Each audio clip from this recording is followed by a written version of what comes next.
Greetings and welcome to the Energy of Cancer. This is Ron from Terror of the Twin Sun. Welcome. I do welcome you.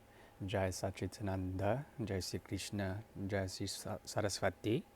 And yes, we go ahead and call upon the energy of the new moon, which revolves around Cancer and multiple nakshatras, including Ashlisha as well as Pushya. Okay.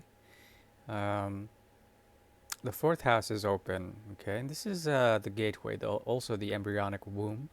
It is the key to the trikona, the triplicity of water, okay, fourth, eighth, and 12th houses. Okay, this is the energy of moksha, liberation through the sense of home, the embryonic journey, coming back into a space that is primarily geared towards the etheric, yet is fundamentally based on emotional resonances that stem from Atma, or the presence of soul. Okay, this is also cutting through the visage of Maya. Okay, with the fourth and 10th axis, there are ways for the inner world to essentially resonate with external obstructions of enlightenment. Okay, every external body that is represented through the 10th house, the energy of Saturn, is still subject to the limitations of time and everything that is light, for example, is a reflection of that which is blocked. Light blocks. That's how light catches, and that's how celestial bodies, like the great grahas in the sky, are activated. It can be seen. Okay, especially with the new moon and moon being home of Cancer. We will look at the feminine and the grand matriarch, that energy within the fourth house. There will be an extended reading for this month for the energy of Cancer. Formats have changed, so we're going deeper into readings, and I'm doing less but with higher quality and resolution in terms of trying to search for resonances with the fourth house. We will first open with a reading with Karma with the bicycle deck from, I believe, the 60s or 70s.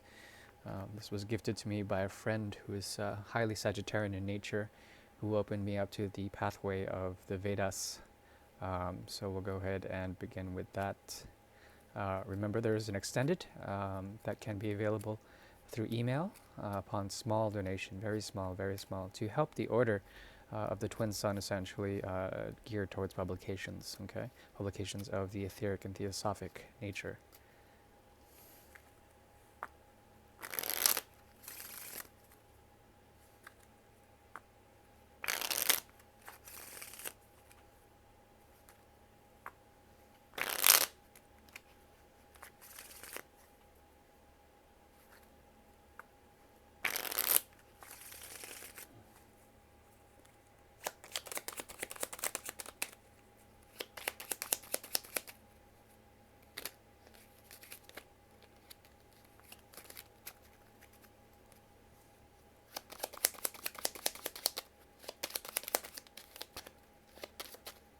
Okay, so far there is something in terms of an experience that the energy of Cancer is dealing with. Experience that comes at a cost. The cost is essentially great lessons of compressed forms of patience, limitations in this. There's something about you that also is looking, the energy of Cancer is looking for a sense of the Four of Pentacles, the sense of the fortress, okay? The sense of ways in which things can be encapsulated, garnered over time, but this requires a higher order, okay? This sort of waiting period requires a higher order, and this usually stems from periods of war as well as conflict and resolution, okay? This can be an inner war, this can be a war between people. Um, Essentially here, there is some sort of order within the disorder, if you will. What emerges out of this that you are contemplating upon is a sense of truth, okay? And this comes in the mystery of nine, as well as the triplicity of various purustas, okay? The purustas are kama, dharma, as well as um, moksha. These three are resonating for me, at least for now. Uh, what is coming out here is essentially a period of waiting in which restlessness is coming about in trying to find order within disorder between various opposing factions, okay? There is a lesson to be had here in terms of scarring or scars that the element of the element of water and the need for cancer to express itself. If you think of a selectively permeable membrane, excuse me, such as the skin. The skin is porous. It lets in certain things and lets out certain things. It's selectively permeable according to what the body needs to address in terms of its own resilience, its own health. Yes, and that is the mystery of the fourth and the 10th axis. The fourth house is what can be contained within this fleshy matter we call, a body. Bodies are usually biomechanical, at least in one opinion, bodies can be seen as a biomechanical suit in order to carry out the soul's endeavors. And on this quest for the path that is guided by order or disorder, essentially there's a sort of recklessness in the past that needs to be sort of understood as it being a rite of passage to where you currently are now. There's an element of truth as well as a voice that needs to be expressed, okay? That in its expression, the words that come out are not easily received by others, meaning that meaning can be lost within any semiotic structure or anything that resembles language, okay? So essentially, you have to watch what you say and perhaps what you have done in the past in terms of trying to find the right path, okay, while moving into the future, which is essentially a path of healing, especially a path of reparation of mind, a path of stillness, as well as a path of deliberation within what you can discern between various poles of thought. Okay.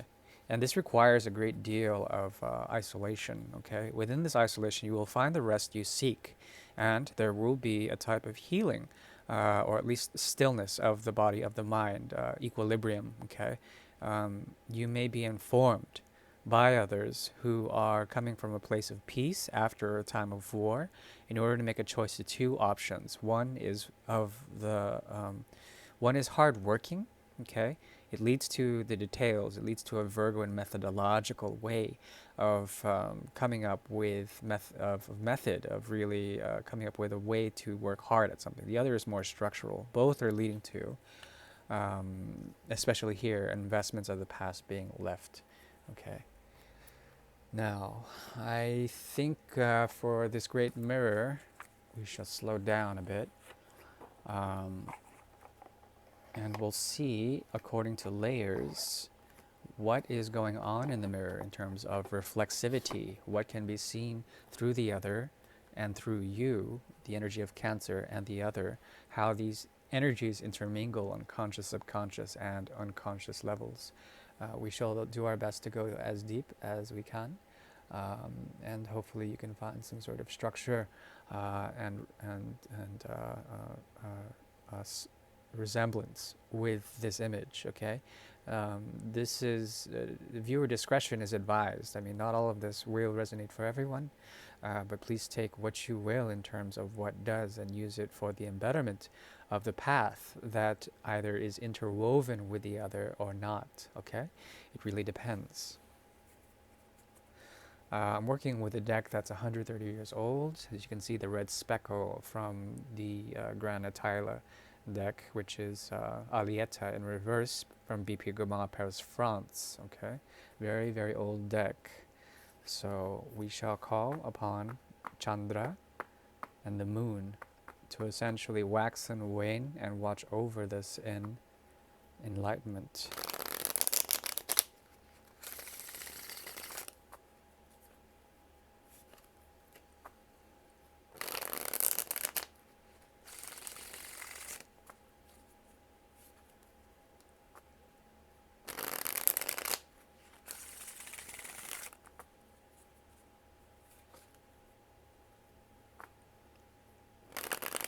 The fourth house is open. The fourth bhava is open.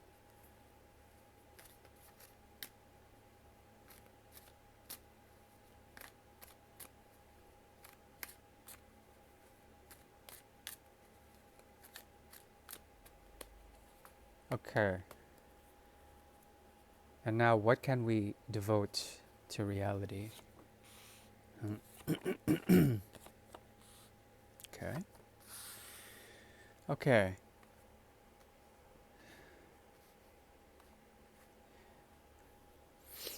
So there may be a strong complexion here that revolves around someone, namely the energy of Cancer, namely you, if this is you, of a need to critique something about the cycle of the mind being a crown, okay, crown of swords, that in one way is trying to understand one side to another. There is a division here, and a need for discernment and critique is here, as well as a need to assert oneself as to what can be devoted to. Okay, um, so this is self. This is the self critique. This is the riddles of the mind, the cyclical patterns, the sanskar that play like a record within the mind. Okay, and these go through many different modes. Usually, there is a need to withdraw and to find an Aquarian understanding, a higher mind within this type of connection, okay? In order to see in a creative way the many ways of essentially thinking about things. Please remember to do this in the most objective ways, meaning that there's a strong subjectivity and reflexivity in which you play with swords or thoughts that may essentially be cutting in some one way or another. Okay, this could also cut out or protect you from especially anyone who would be ridiculously coming towards you. Um, the strange thing is that this person is drawn towards you, but they have things to tend to, especially past karmas that they need to tend to, that they need to look to. But the very vehicle in which they ride, okay, this is Taurus, is essentially moving back. Okay, this does not point to inaction. It points to what can be how they can be made in terms of themselves, how they can utilize their time and be equally devotional to a path that is not yet sort of come clear for them. Meaning that the horse wants to turn around, and they're tending to something, especially as a sense of career or a sense of purpose in terms of their own utility. Okay, towards something outside. We can look further into that a bit later. But for now, the sixes are strong here, the number six. So there is obstacles and divisions that need to be sort of seen and understood. There's something about this person that has a valiant effort to bring forth a conscious move to you, but they appear like they don't want that.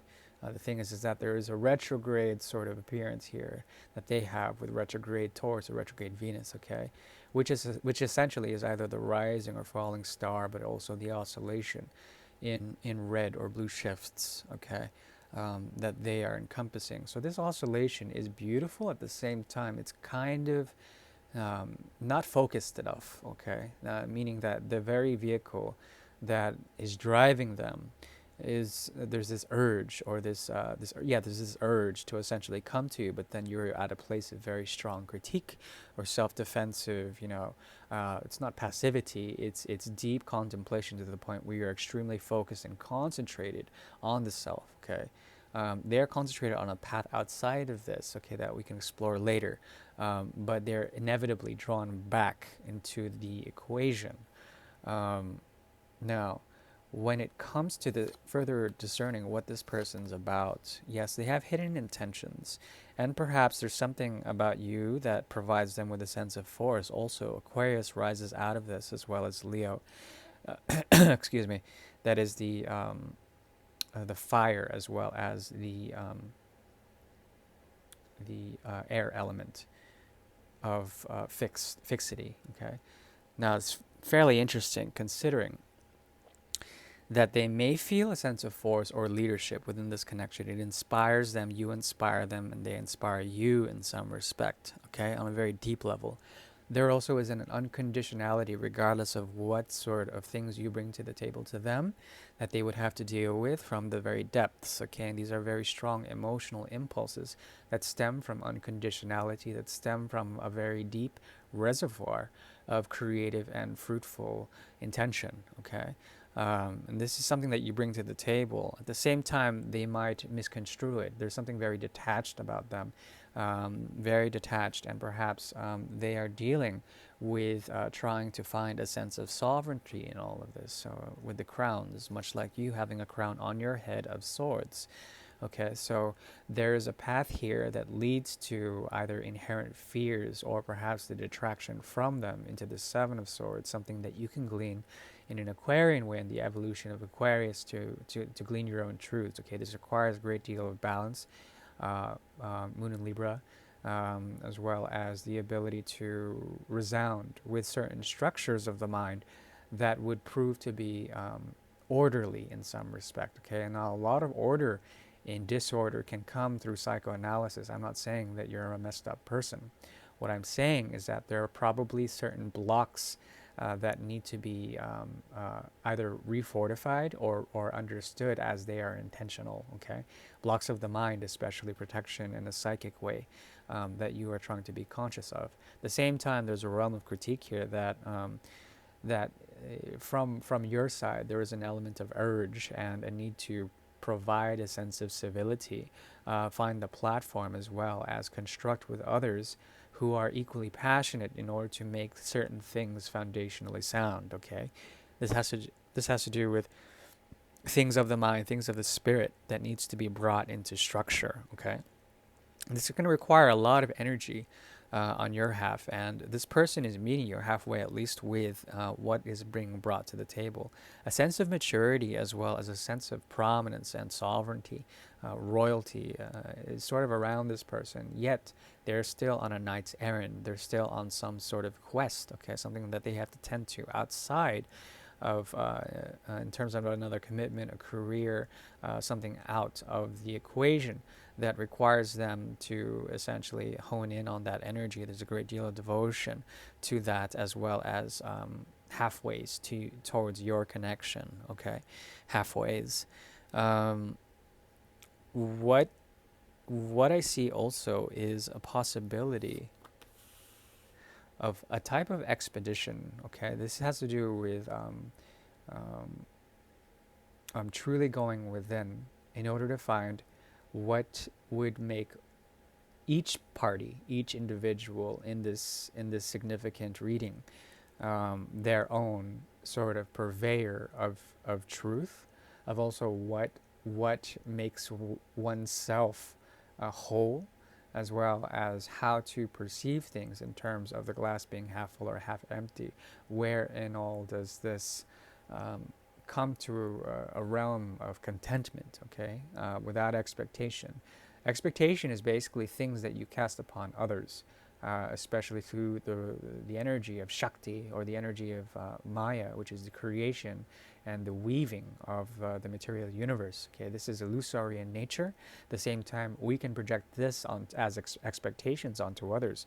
Think of a child who is going into an arranged marriage in which they are forced into that with, with all brutality. I mean, that is the projection of certain expectations that revolve around Maya. But this also signifies, with expedition, a realm of traversing, at least in a creative way, into other realms that are within, okay, to find a sense of wholeness, and this is reflective in both parties, okay. They're trying to do so more in an external way. At the same time, they're there's a great gravitational pull in which they find sovereignty or power. They find an immense realm of power. They want to bring forward this power in order to provide a sense of order, to provide a sense of dignity, if you will. Okay, there's a very dignified impulse that I find very attractive coming from this person. Now, what is emerging out of this in the incidental level, the realm of the will, is interesting.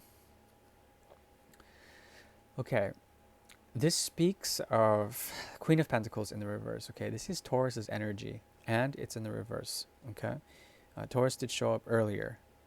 Uh, yes, here.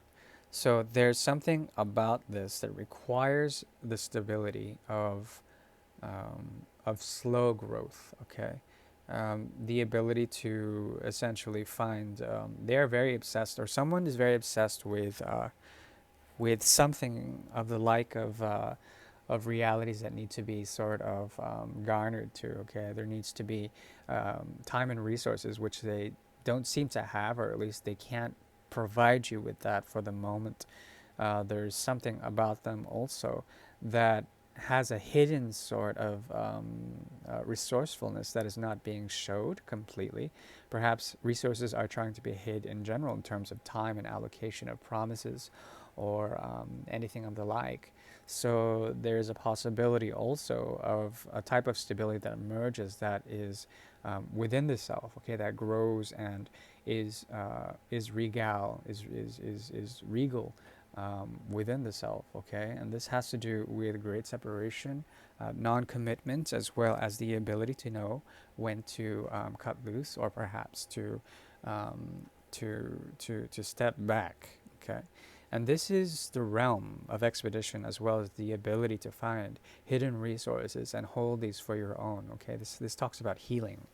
Now, on a very deep level, okay, Two of Swords did want to show up. It did.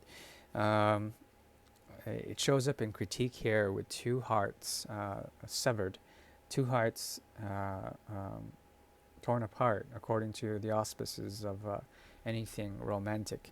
Um, and then Moon and Libra coming in and essentially creating balance, okay? That's those two swords in the center between the three swords here. Um, so friendliness is essentially amity. There is, or amatia, amatia, amity. So with this, there is a sense that truths can cross and create essentially the semblance of what is being sought after. The great X, the 10, the crossing, the crossroads, okay? There's something here about essentially time, as well as sort of meditative postures, different ways to permeate grace that is required within this connection for it to work totally. Okay, um, mm, there's something about them that has a very strong creative impulse, and this is their ability to lead in certain directions. Okay, they're leading away from this, okay, into some unknown uh, uh, reality that they don't even know themselves what it is. Okay, we're going to look into that in the extended. There also is something about them that is hiding one or two of their own demons, and they won't let you know in on that. At the same time, they are afraid of shadow work in general, or perhaps there's something about them that can that naturally tends to shadows and tends to very deep elements. Very deep. This person can be very deep in terms of their ability to detach and to find strength within the self, and to also find strength over the senses of sensuality, even though they are consciously aware that there is a natural sensual sort of string or a tether that exists between both of you. But in this period of silence, in this period of grace, there is a grace period that emerges out of this space. Okay, a great deal of space, and Akash is here. Okay, but ultimately, I think there will be some sort of meeting halfway into which the Two of Cups will eventually provide, after a period of long grace and respect, mostly respect. Some sort of union can emerge out of this. One cup here, one major cup here. The tables may turn in due time. It really depends on their own intuition, where they are being led in terms of this kind of work. Within the shadows also, something about the utility and the reality, their practicality in this world. There's also something about you that serves the platform for people like this. There's something about you that is working with certain platforms within systems of culture, or perhaps within ways of speaking or working with others in order to bring forth a calmer sense of society, okay, a calmer sense of civility. We will look forward into more and deeper. Firstly, I do want to provide a bridge before I let you guys go. Okay, yes. So the Ten of Cups did want to show up. Okay. Now, with this Ten of Cups, there is a great deal of conditions that need to be met in order for the hierarchy of connectivity to work, the hierarchy of also of liberation to work. Okay, this has to do with spiritual investments. Okay, currently there's not much being invested between two parties, yet there is a type of structure that has to do with the other that is sort of giving a sense of expectation, but this expectation is being let down, okay? And this is a good thing, meaning that you will not partake in any artificial sort of gestures of joy, even though there is a great deal of friendliness and civility here. There's a respect that is emerging out of this, and with this, there is something that can be gleaned from their end, a type of sage attitude or a type of experience that can come from essentially ways of reinvesting thought into certain behaviors that they have been doing. Okay, this will give a sense of hope or a sage sort of mind. Okay, and it could activate them to embody this Homblon, this King of Cups, in order to bring forward some form of offering, some form of civil gesture or emotional undertone. Okay, for you, there is a difficulty in terms of passions that may flare, or perhaps a need to find the right path. Once again, that path work coming in strong with the triple threes earlier into the nine. Okay, this has to do with voyage, expedition, really thinking about things in order to come up with a mountain of the mind. Also, something that is informed in terms of your own path, which seems to be at a place of stillness for now, or at least you could also be at a fork at a road in which there's one choice or another to be made in order to work with others who are willing to make the same choice to bring forth a sense of civility or social understanding. Okay. There are many things, and we're gonna go ahead and look into finally words of advice when it comes to this type of situation. Before I let you go, the extended will be available upon very small donation. All the proceeds go towards publications for the Order of the Twin Sun. And these are, etheric explorations of the evolution of mankind into ways of seeing in a theosophical light truth that stems throughout the ages, but also is being propelled in a Uranian Aquarian way into the future. These are a visionary series of written works that are going to be coming out through the order. Let's look at advice. Okay. So there is a type of wealth here that is emerging if you let go. And that's the irony. Sometimes when it comes to connections like these, you cannot prevent the inevitable, which is essentially coming to different paths that are, that are set to emancipation, to liberty. Okay, this involves respect for your own path, but also for another's. Okay, there's something about you learning about all of this. Okay, you are able to essentially garner the elements of water and earth to find a sense of body. Okay, this is the energy of kapha. To find a sense of body and a sense of let's see here. What can be seen in terms of the depths and the intensities of deeper understanding within this connection. There's a great resource of emotional currents that come your way, and these can be given to you in order to find a sense of great propriety, a way to bring forward a realization of sorts, okay? And this has to do with becoming wise in practicalities, okay? Also becoming grounded in a certain way through, in all irony, the great knowing of indescribable wealth that comes through prosperity. That could be something you're looking towards, okay? And this also has to do with the energy of Gemini, which is learning from these types of paths that may be opening for you that have to do with hidden gifts, hidden harvests, or great prosperity from an emotional or creative realm that is very deep and very watery in nature.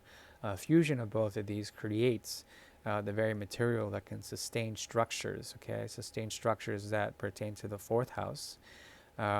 That is the energy of Cancer, and Cancer can be very structural in that nature. It's the most realistic out of the triplicity of water. Also, it's right after the house of Gemini, so there's something about this that has to go with the flow in terms of you learning or trying to communicate in some sort of way. This person also could be trying to communicate towards you about these lessons that have to do with dualisms of earth and water, how one fertilizes the other, and one essentially brings a sense of life to another. Okay, there's also the idea of land masses that form on the realm of